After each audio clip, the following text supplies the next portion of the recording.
Bucci. Bucci brings it into the lane. Off the glass. Shot. The ball comes away with a rebound. Be rolling up and mopping through the dash for me. I need my money first. Niggas open up that back for me. I ain't gotta talk. I let your nigga brag for me. And if it get that way, I let your nigga scratch for me. What's going on? It's your boy Trey Bucci back with another video, Talking Crazy podcast. But before we get into it, make sure you like and subscribe as always. Show us some love. You dig? Alright, today we have a great video. There's been a lot of talk in the NBA, rumors with buyouts and trades. Obviously, the trade deadline is coming out, and then the buyout market will be closer, after the trade deadline next month. So, with that, there's been a lot of rumors. Two big names right now is Andre Drummond and Blake Griffin. Pretty much in the same boat, honestly. Obviously, Drummond is producing more Blake Griffin, but just those big contracts and where we are in the NBA with salary cap issues and things like that. So you're going to see kind of like the both of... It's going to be difficult trying to find a team for him. Might be a little easier than Drummond because he is a free agent, so he just has that 1 year. So if they don't find a trade for Drummond, they can easily buy him out. But on the other hand, Blake Griffin has 2 years, I believe 36 this year, 39 player option next year. So usually it'd be like if you had 1 year, hey, let's cut about $8 to $10 million off. And then we just have this dead money, trade you, play, whatever, blah, blah, blah, or a buyout. And then we'd still continue to pay you this year. But it's that second year. And he's not giving up a whole $39 million. Maybe, yeah, I don't see that happening. I think if they come out with something like $10 million this year, $10 million next year, maybe. But then again, you got to think it's still a lot of that dead money, and then he helps more of a salary instead of being just a dead cap. So today we're going to be talking about Andre Drummond. Andre Drummond, a lot of teams out there that's in the need of a big man. He's not necessarily a defensive big man, but he can board. I saw a meme where it's like Drummond can give you 30 and 20 and still not be impactful in the game. It's kind of weird. I think it's more because of the teams he was playing on, Cleveland, Detroit. So I think once he get traded or bought out, you're going to see Andre Drummond take that next level. Because I feel like his years in Detroit were just wasted, honestly. That's my opinion. But so, yeah, like I said, Andre Drummond. There's a few trades out there, teams that should at least call for a trade. And our first one is the New York Knicks. Now, we got to remember with the salary and stuff like this one worked because Knicks have some cap space.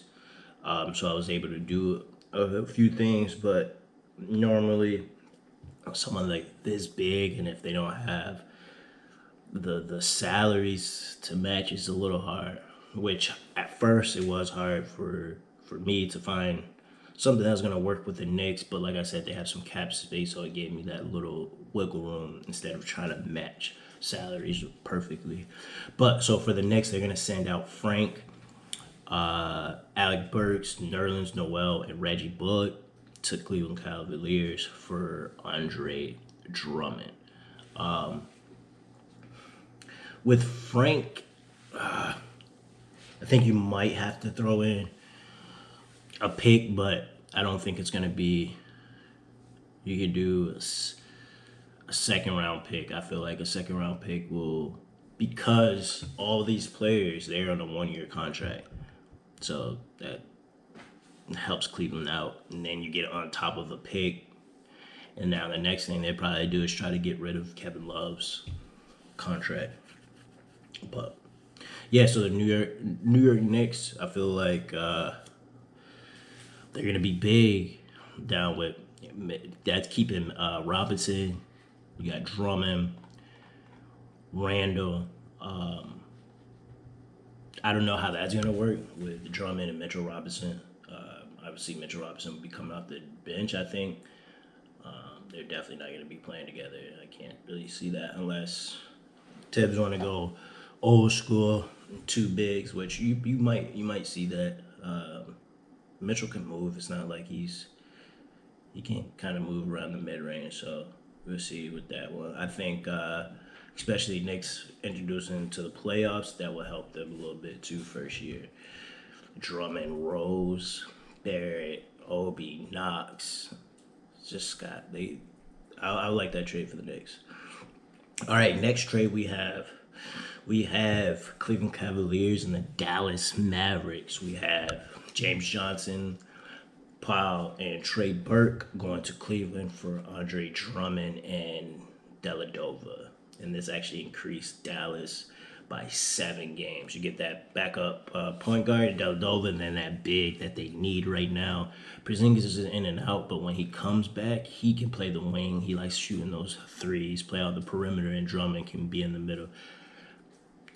That's nice.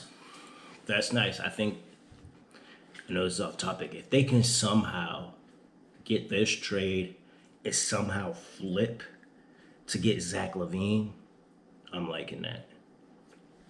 But I do like Tim Hardaway, don't get me wrong. Great, nice role player. But yeah, the cap is pretty much right there. I don't know, James Johnson got a big contract. Dallas is known for doing that, giving out big contracts when it's not really necessary. That's not really necessary. But great trade, asset trade chip with that contract. Once again, 7 games increase. Dallas is winning that first round. If they pull out this trade, they move to the next round. For sure. All right, last but not least, this one was a little harder. I don't know if I see it happening. They didn't really increase in the wins, but we have Cody Zeller, Malik Monk, McDaniels, Kerry Jr., and Cody Martin. I know that's a lot. A couple players have not. Kerry's not played. McDaniels, Cody is, I want to say, the worst of the two brothers.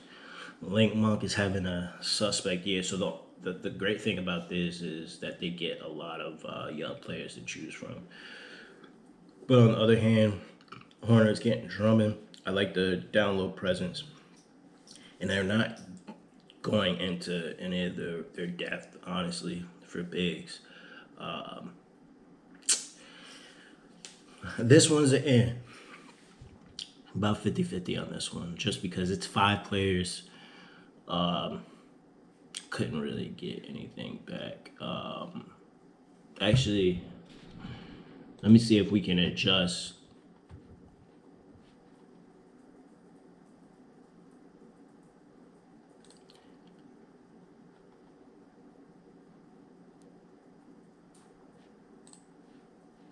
Yeah, try to add Dotson, but that cat not gonna work. So we're just gonna keep it there. So, like I said, this is my least favorite one. I really think the Dallas one's the best one, and then the Knicks fit perfect for their playoff push at the end of the year. But what do you think about it? If there's any other teams, any trades you think with the trade deadline coming up, just comment and let me know.